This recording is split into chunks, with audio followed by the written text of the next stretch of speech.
Fast snacks, fast food, fast reviews. Snack Masters Inc., a podcast served to you in 30 minutes or less. Snack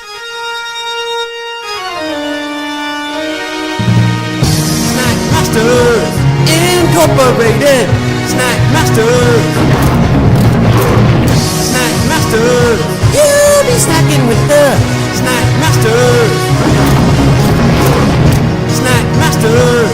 Snack Masters. Snack Masters! Yeah!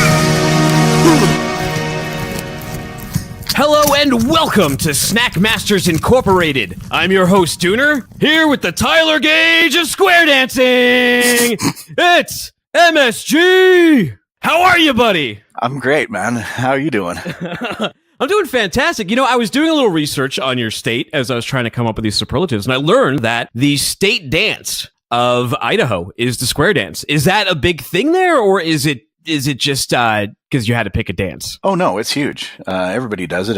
You learn it in school. You have to progress to a certain level to pass each grade. And by the time you're in college, most people are pretty well expert at it, and it's something we do all the time. Oh, wow. So you're going to have your wife or your son film a short video of you so I can put it up on our Instagram and our YouTube channel so people can see you doing a square dance. Absolutely. Love to. Now, I was reading about square dancing. I wasn't that familiar. It's usually in movies that are based in the deep south, and there's a lot of rednecks and like Deliverance. Actually, did Deliverance have a square dancing scene? I don't think so.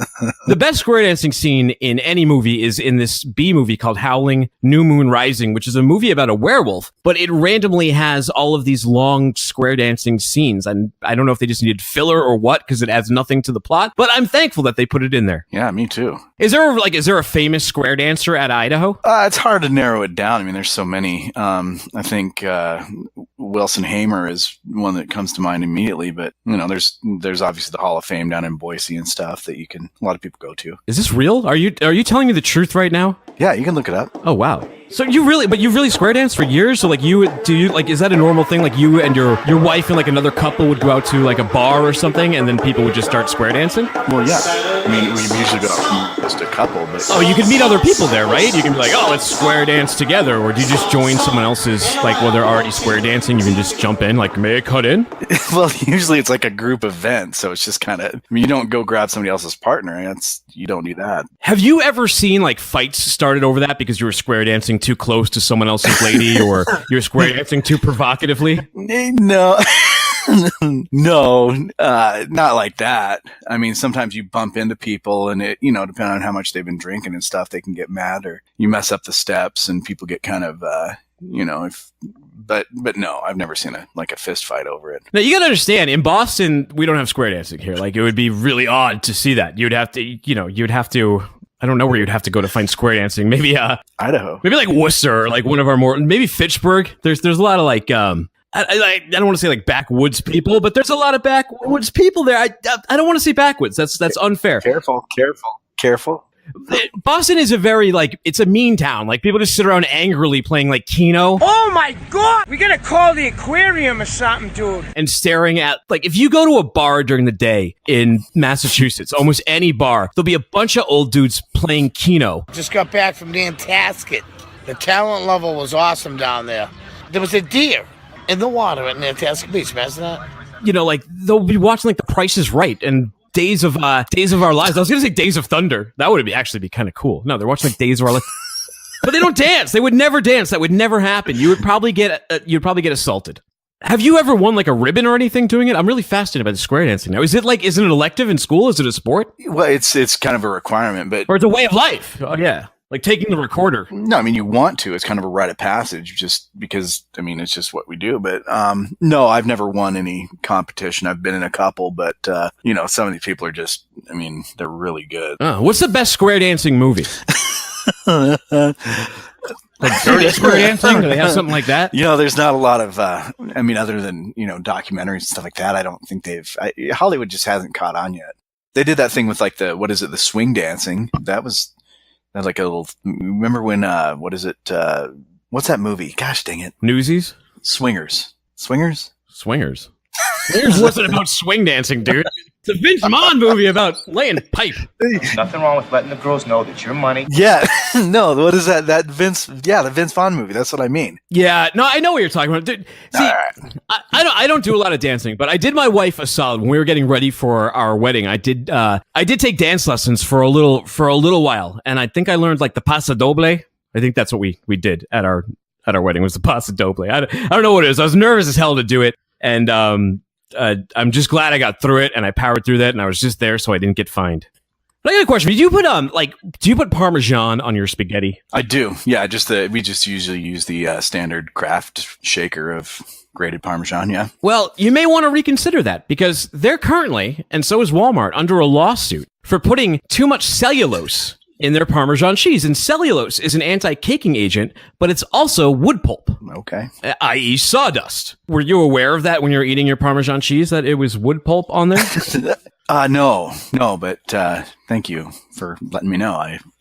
I'll never eat it again. I had an idea that maybe it would work, would maybe not work. But do you know there's edible glitter? Edible glitter is also made out of cellulose. So what if they took, the regular cellulose out and they put the edible glitter in there so you had glitter parm? What? So wait, what is used for this edible glitter? I've never gone into that type of store. I would imagine putting it on like cakes, ice cream.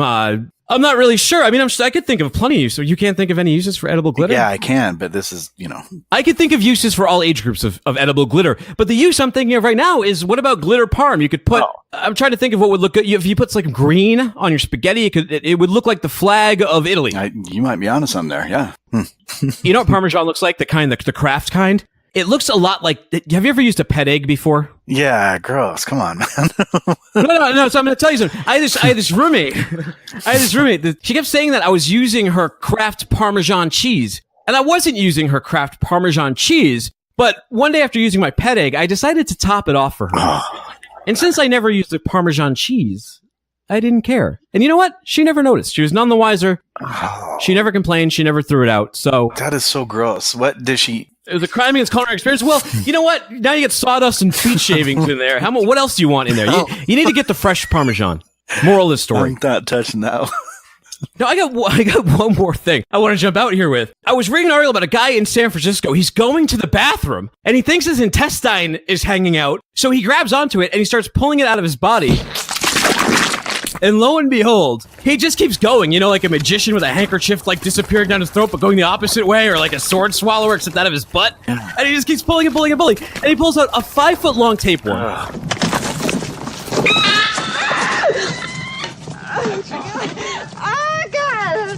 And then he wraps the thing around the paper, and this is in a public bathroom, mind you, and he wraps the thing around the paper doily. And then he goes to the emergency room, and they said, this is a tapeworm, and they gave him the deworming pills, the same kind that you would give a dog or a cat. My question is to you, though, as a nurse, if you think your intestines are hanging out, should you start pulling them out of your body, or should you crab walk to the ER or call 911 immediately? I can't vouch for my reaction if that was happening to me, but the inclination is usually to kind of push things back in if they're coming out. I don't know.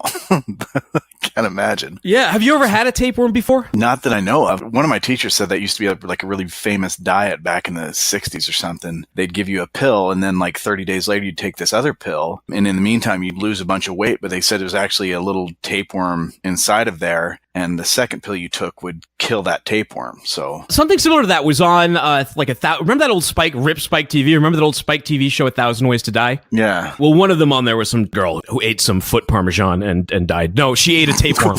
she ate a tapeworm and died. This has been our grossest episode yet, but if you're still appetized, we do have some reviews here. My mother-in-law, she was at Costco. Do you guys have Costco out there? It's a big box store. Yeah, we do. Someone left this classic mix of Nabisco snacks. There's 40 packets in here. It's got Oreo minis, mini Chips Ahoy, honey Teddy Grahams, Ritz Bits, Nutter Butter Bites. So nothing in here that is relatively new or mind-blowing, but I wanted to just run through some of these. I haven't had some for a while. These are, some traditional snacks First one I got here, Oreo minis. I mean, they do everything in the world with Oreos these days. Our first episode was on the mystery Oreo, which turned out being Fruity Pebbles, which we thought, and we also thought that was weird that they would pair that with the chocolate cracker instead of vanilla cracker. But this is a regular Oreo. These are the minis. I've had the vanilla minis, but I've never had like the actual... Ren, you said that your favorite is the double stuffed. Yeah. I'm pulling these out, and an Oreo is not hard to separate, but these kind, when you put them between your finger, if you just move them just a little bit, they instantly separate from the cream, and it's kind of more smudged on here than the mechanical process they use on the regular Oreos. But let's see if that affects the taste at all. No, not really. I mean, it tastes exactly like an Oreo. What's nice about these little packages is, you know how I'm big on servings and everything and portion control and all that stuff. And, you can eat snacks as long as you're smart about it. Well, here, each one of these are in a single serving bag. So one package is 130 calories, 5 grams of fat, 11 grams of sugar. It's a freaking Oreo. Not much to say about Oreos. And the mini tastes exactly like a regular Oreo. I actually do like that these are kind of smaller. You can just toss them in your mouth. Good for while driving. My wife would probably like that. She eats a lot when driving. So I would give those... I mean, if you like Oreos, and Oreo to use a 10 out of 10, then those are a 10 out of 10. Oreos to me are a 6 out of 10, so those are a 6 out of 10. I think they kind of mess with the ratio with those mini Oreos, the frosting to cookie ratio. Well, I would say there's about as much frosting on here as a regular one, but it's definitely not a double stuffed. The frosting consistency when it's in this smaller layer, it loses a little bit of something to it, but it's still very, very, very, very, very similar to an Oreo. Next in line on here, we got Teddy Grahams Honey. Look at me! Look at me! Help! Help! I'll save you. Pull some playful Teddy Grahams. Thanks, that was close. They're so cute. You could just eat them up. These were big. I remember these came out when I was a kid, and they were pretty popular. I mean, it's a graham cracker shaped like a bear. Kids like graham crackers. It's the first time having Teddy Grahams in a long time. But now they have no artificial colors, no high fructose corn syrup, 8 grams of whole grain per serving. So looks like they made a little bit of improvements on here. It's 120 calories, 4 grams of fat, 7 grams of sugar, a little less sugar than the other one. Are you a Teddy Graham guy? I think right now we've got like the Blue Bunny, just the big giant box from Costco. I'll tell you what, these aren't bad at all. They're fine. They're a little sweeter than a regular graham cracker. To me, like a graham cracker is like a 7 out of 10. These are probably a 5 out of 10. There's no reason for me to buy Teddy Grahams, and I probably wouldn't even steal these from Snackmaster Jr. Oh, got another cookie here. I'm kind of cookied out because we just did a Girl Scout episode too, but I got another one. It's mini Chips Ahoy. And just so people know, I'm not eating these entire bags. I'm having like one cookie each. Let's see here. Serving size, 1 pack, 140 calories, 7 grams of fat, 8 grams of sugar. You a Chips Ahoy guy? Like, what's your go-to chocolate chip cookie? Mine is, and I don't want to be like a chocolate chip cookie hipster, but mine is homemade. They're not that hard to make. I prefer to make them myself versus most of the store-bought ones. I feel like you can taste a lot of the preservatives, especially in the chocolate chip for some reason. Yeah, no, I make my own chocolate chip cookies if I'm going to have them. I've got a really, really good recipe for that. Brought them to work before, and they're a huge hit. No, I don't like the Chips Ahoy. I've got to put those near the bottom of my list as far as cookies go.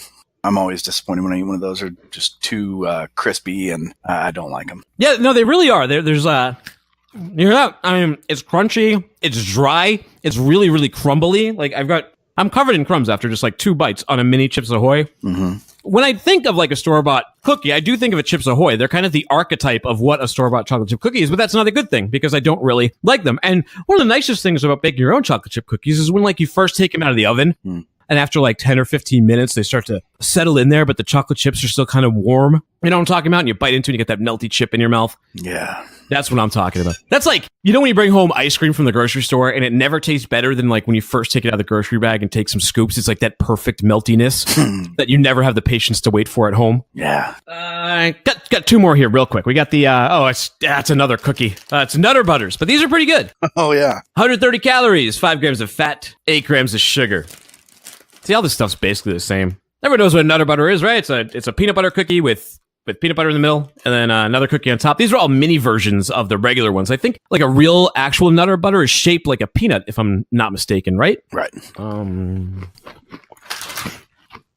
are good. I mean, last week I had the peanut butter sandwiches. Those were high rating. These, to me, the Nutter Butters, they taste about the same. Maybe even a little better than the peanut butter sandwiches. I'm going to put these in the same category, around an 8 out of 10. They're a very solid peanut butter cookie. You a Nutter Butter guy? No, I don't gravitate towards the Nutter Butter. Yeah, what do you got against them? You got like a peanut allergy? Nope. Okay. just not my favorite. All right. Okay, all right, you're lost, man. If we got this big 40-pack snacks, I could give you like the Oreo minis, and I would take the Nutter Butters, and then we wouldn't fight. It would be nice. Fair enough. The last thing we got here are Ritz Bits cheese, and they take a regular Ritz cracker, I guess, a mini Ritz cracker, and they put some sort of artificial cheese in the middle, and then they pair it with another one on top. These are 150 calories, 8 grams of fat, 4 grams of sugar. Let's check it out. I gotta dissect this because on initial bite, the cracker doesn't really taste that much like a Ritz. You had these before, these Ritz Bits bites? Yeah, I have. Yeah, they're kind of like a poor man's version of the pub cheese that we were doing. You know, like pub cheese and crackers. Mm-hmm. The cheese on here, though, it tastes much more like spray cheese than the pub cheese. It's kind of like powdery in a way. Not digging these, dude. I would much rather just have a regular Ritz cracker, which I do like. And taking a sleeve of those, dangerous. I can down those quick. But these Ritz Bits crackers, 5 out of 10. Fair enough. That's that box. What have you been snacking on in the background over there? I heard you munching away. I couldn't resist. I've got these club cracker cheese bites from Keebler here, and they actually have the same identical macros as the Ritz you're eating, so no benefit to either one in that regard. But yeah, I've been pounding these. They're okay. You know, I kind of prefer the Ritz cheese bites. These say that they're made with real cheese, no artificial flavors or high fructose corn syrup. They're pretty good. They're buttery. The club cracker. I don't think they're near as popular as the Ritz. I don't know if that's because of marketing or what, but for whatever reason, my son grabbed these one day at the store, and they're pretty good. I'd say the Ritz ones are a 6 for me or a 7. I'd put these maybe even one notch higher. Are these the ones that are like in a white translucent package with a rectangular white cracker with the white cheese spread in the middle, and there's like green on the label? Am I thinking of the right thing here? Oh, no. This is in a box, like a standard cracker box. They almost look like the Ritz cracker ones. They're little round ones with more of a creamier cheese inside. If there is one indictment of it, they're pretty skimpy on the cheese here. There's just not much in between them, so you do get a lot of the club cracker flavor. Personally, I'd rather have a little more cheese inside, but they're pretty good. Oh, you know what I'm thinking of? I'm thinking of the Lance crackers. You know what I'm talking about? The kind you see, like, they're usually in the bottom right-hand corner of a vending machine for like 50 cents. And they're usually the last things left in there. Yeah, no, I know what you're talking about. Like them and the nuts when the vending machine's been raided. There's always the orange Lance crackers, and then there's the white ones with the white cheese. The orange ones, I don't know if it's because of like childhood, but I've always loved that cheese cracker with the peanut butter in there. I almost never buy them out of a vending machine, but I love when like you go to someone's house and they have them in their pantry. I like it. All right, so did you have a score on those club crackers? Yeah, I'd say they're about a 7. I'd get these again. They're a pretty good snack. But you got the Ritz Bites as being superior. I guess so, yeah. So scoring them, I'd say maybe the Ritz Bites a 7, these ones a 6. That's probably more fair. Okay, so if we had to calibrate this, what is your favorite of this variety of cracker, like the kind where you've got the pre-made sandwich cracker? Yeah, you know, I can't remember the name of them, but there's this one that I always kind of get when I see it. It's, I think it might be by Lance. I'm not sure, but it's sort of a white kind of buttery, almost like, again, like a club cracker, but it's got almost like a sour cream and sort of chive inside frosting or filling, sorry. I wish I could remember what they're called. Somebody out there knows, but I know exactly what you're talking about. And I'm going to stay with you in that section of the vending machine, the bottom right-hand corner. I'm going to go with the orange ones with the peanut butter. I know that's slightly different than these ones that have cheese in the middle, but you still got a cheese cracker there. So those ones are good. I'm going with Lance. Lance kind of gets dissed. Words of wisdom. Drop that 0 and get with the hero. It seems like an old-fashioned generic cracker, but they're strong, you know? There's a reason they haven't changed in, 100 years or however the hell long Lance has been around for. We're Snackmasters Inc. Snackmastersinc.com. That's INC, not INK. You can find all of our old episodes there, as well as on iTunes, Google Play, and everywhere podcasts are heard around the world. Check us out on Instagram, instagram.com/snackmastersinc. We have all of our food photos there, mini reviews, and videos. Speaking of videos, we just started a YouTube channel, Snackmasters Inc. on there. Also on Twitter, @Snackmasters Inc. Now, Marty, we had like some family drama that took, you had your own drama, I had family drama, but the same thing. Appendicitis is apparently sweeping the nation. My dad's burst got abscessed. I was, in the hospital with him for days. Fortunately, they're able to clean him all up and he was able to, he's back on his feet. He's back at home. They got all the tubes and all the nasty stuff out of him. He's still recovering a little bit. He's like the boy in the plastic bubble, can't really go outside. His immune system is weak, but what happened on your end? On mine, my dad went to the ER the night before, complaining of side pain, and they gave him some street drugs or Oxycontin or whatever. They got him looped out and sent him back home, but their imaging said that nothing was wrong. So they got him out, and then he was, in pain the whole next day. I think that the opiates, he was okay for a little bit, but then when the nighttime came, it hit again. He go to the hospital, like, oh my God, your appendix is burst. And they had to take him 45 minutes away in an ambulance to another hospital. Almost died, all that bad stuff. But, they did the surgery and were fortunately able to get all of the leakage and all that out of him. What happened in your case? Nothing like that. I was having some stomach pain. I'd had it before. I kind of just ignored it. It was pretty severe. I was up all night kind of tossing and turning and stuff. And, went into the doctor. They said, oh, we'll take an image tomorrow, whatever. But later on that day, I just couldn't ignore it anymore. And I drove down to the emergency room. And as soon as I got back to be seen, they took me for a CT scan. And lo and behold, it was inflamed, described it to me and said, we're wanting to take it out right now. So I went under a knife. It was a quick surgery. Obviously not the complications that your dad had. I feel bad that it didn't catch your dad's in time there. But they took it out. It's got me off work for a couple weeks here. Can't lift anything, but definitely feels better than it did before they took it out. That was no fun. Well, apparently for a vestigial useless organ, it's super dangerous, because I guess when it explodes, they could have taken it out before it exploded or abscessed. On my dad, it wouldn't have leaked all that acid and everything. It's like a pipe bomb right next to your intestines. So when it explodes, it tears a hole like right in the intestine. So then your intestines start becoming out-testines. And whatever in there starts leaking around inside your body, which is a lot of stomach bacteria, really bad things that need to be contained within the walls of your stomach. And you could die without immediate medical attention, correct? Correct. Not can, you will die. Yeah. You're dead. You're dead if you don't go to the hospital. No, it's bad news. Yeah. Duff McKagan, the same thing happened to him. He blamed that on like his alcohol and drug usage. It was in like 1992, right after the Use Your Illusion tour. Mm-hmm. Or in 1994, I mean. He went to the hospital for that, almost died, and that's actually what got him sober, was appendicitis. Did you know that? No. No, I've heard there's a lot of celebrities. There's Harry Houdini, Bob Marley, Bruce Lee. Apparently, what I gather is they all died of appendicitis. So, well, to quote another dead musician, Scott Weiland, "Are you half the man you used to be now that you don't have your appendix, or do you feel even stronger, lighter, more fit, and more able?" Yeah, we'll have to see. Like I said, I'm on this lifting restriction. It's made me feel kind of worthless, a little lazy, can't do a lot around the house, can't go to work. So, maybe once I'm healed up 100%, I'll feel like Superman or something like that. But in the time being, I miss that part of me. Can you just have it taken out? Do you have to wait for something bad to happen? Prophylactically? Yeah, like... You might want to. Prophylactively? Isn't that a condom? No, proactively. Prophylactively. Proactively! Prophylaxis means prevention. There's not. I think I used that right, but it's preventatively. I wouldn't recommend getting anything going under the knife, opening yourself up to complications, things like that, because, surgeries can go bad.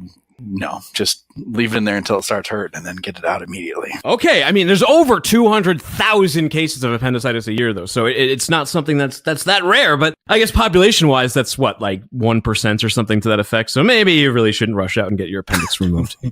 No. Could you, if you wanted to have it done, because I imagine a hospital wouldn't do it if it wasn't inflamed, would you have to go to like a plastic surgeon? Yeah, you'd have to pay out of pocket. I can't imagine any insurance company is going to just sign on for needless surgery to remove unwanted parts. But you could probably pay somebody to do it if you had enough money. Can I like false flag mine? Can I do something to like trigger it and get it inflamed so that it can be covered? No. Sorry. No. Well, that's bad news. Hey man, best of luck with your recovery. Thank you. Snackmaster Jr., take our appendixes away! All right, Snackmaster Jr., here are some Chips Ahoy. What do you think of these chocolate chip cookies? They're nice and chunky. Do you like them better than the chocolate chip cookies that I bake? No way all day. Wow, that's a good kid. Have another one. Do you want some milk with that? Mm-hmm. On a scale of 1 to 10, what would you give the Chips Ahoy chocolate chip cookie minis? Well, I give 8. An 8? That's a good score.